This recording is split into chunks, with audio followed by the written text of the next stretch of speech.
Hello and welcome back to Coxie Tutorials and Gameplay. This is part 22 of our Unity 5 first-person shooter tutorial series. Where we left off in part 21, we were still setting up our shotgun and just doing the animations for that and setting them up. What we're going to do today is we're going to allow the shotgun to damage our enemies. But first of all, I just want to quickly show you guys a script that I got. Well, I basically poached this straight offline. I don't actually know who wrote this, sorry, but I got this cursor script offline, and it's written in case, which is really interesting. I've never really written anything in case before, so it's not something that I use on a regular basis. I have used it before making a weather system for a game, but yeah, this is the first time I've really seen it used for anything else, to tell you the truth. But I'm sure it's used a whole lot, and it's just a different way of writing code instead of using if-else statements and things like that.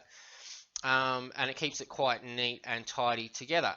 Anyway, shut up, Michael. What this script is actually doing is, once you apply it to your first-person controller, just get rid of our other cursor script if you want, or just use whatever cursor lock script you want. I'm going to use this one because I think it's really cool. What this script is actually doing is, as you can see up here, it's actually given us some UI on the screen, and it's telling us now our cursor is normal, which is in fact correct because it is normal. We have our cursor, but we can click on this button, lock cursor, and it will lock the cursor to the middle of the screen and also hide it. And then if we push escape, it comes back. We can also confine the cursor, which will just keep the cursor on the actual screen and stop it going off and clicking onto anything else, which is also pretty cool, but I'll only be using the lock cursor. Anyway, so if you guys would like, you can go ahead and copy this code. As I said, I don't know who wrote it, so I can't give them a shout out and thank them, but if anyone else knows that watches this, just let me know in the comments and we'll give them a shout out for sure.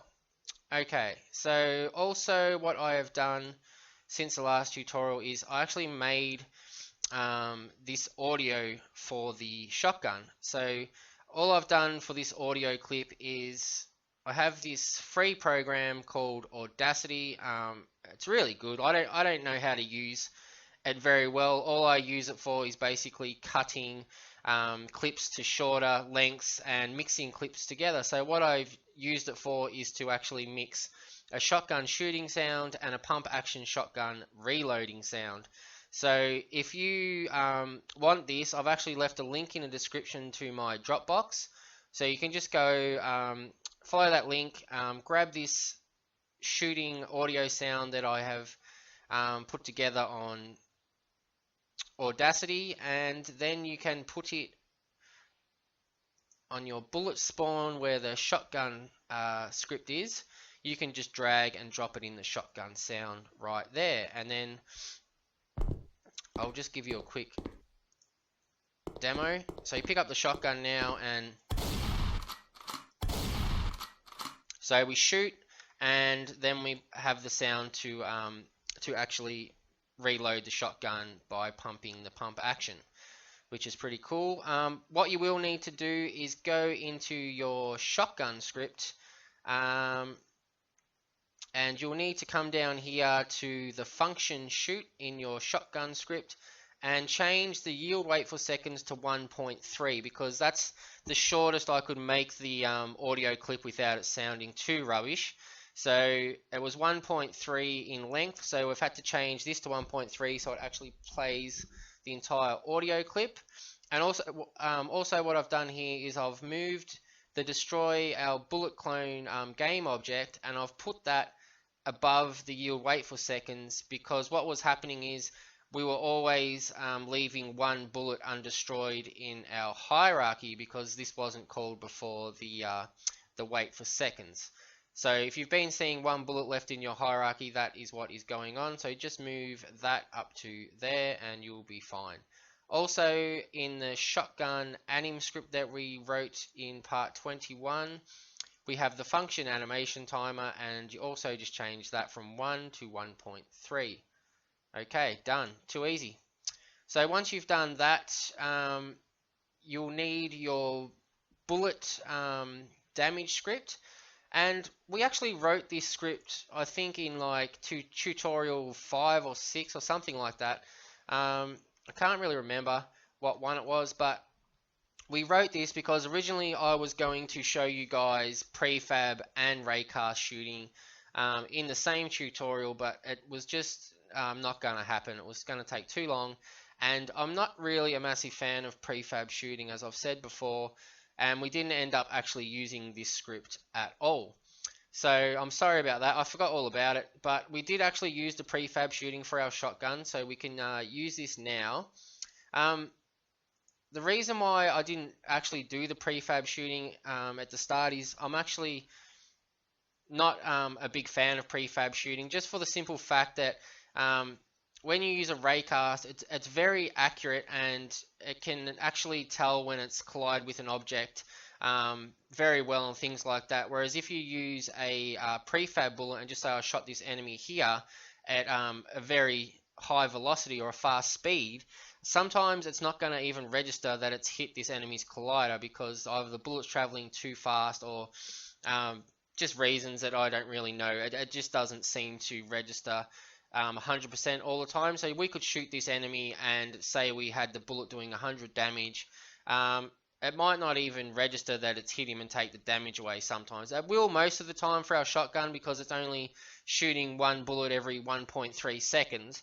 And it's not traveling at a massive or a very high velocity, but you will find every now and then you will shoot an enemy when it's supposed to die with one shot and it won't actually do anything. So just keep that in mind when using prefab. Maybe it's best just to use the prefab for grenades and maybe a rocket launcher or something like that. Alright, so enough of me jabbering on about prefab shooting. What we're going to do now is go into your prefab folder, click on your shotgun bullet, and then drag your bullet damage script, which, as I said, I'm pretty sure we wrote this script in tutorial 5 or 6 or something like that, because I actually had this script already in my scripts folder. So yep, go ahead and put that on your prefab shotgun bullet, and you can change the damage to whatever you want. I've got mine doing 100, so I can just make sure it's working and kill the enemy with one shot. And also, quickly, in my prefabs, you'll notice that I've actually got a copy of the shotgun pickup and the minigun pickup, that's the minigun pickup, that's the shotgun pickup, and also have a prefab of the minigun and shotgun that we are holding.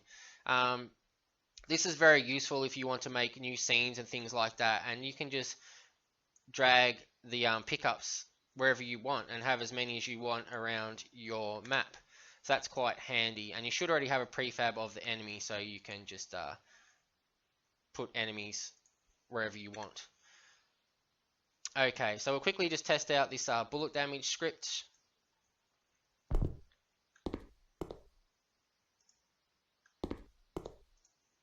Lock the cursor, pick up the shotgun, and now we should be able to kill these guys.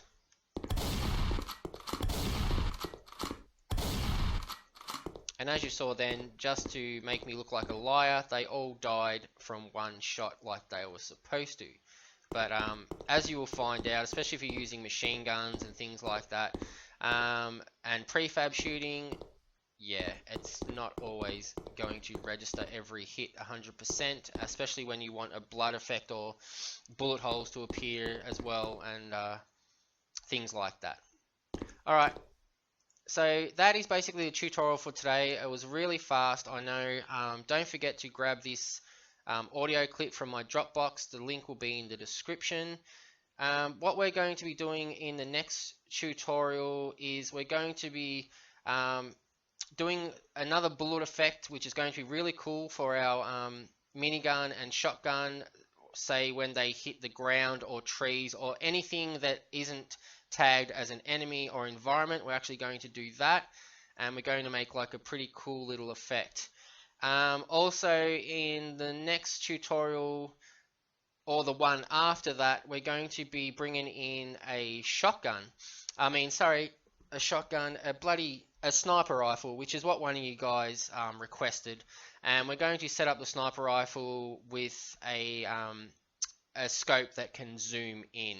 And yeah, that'll be pretty cool. And we'll also set up the different ammunition boxes for each gun as well. Alright guys, thanks for watching, and I'll see you in tutorial 23. Cheers.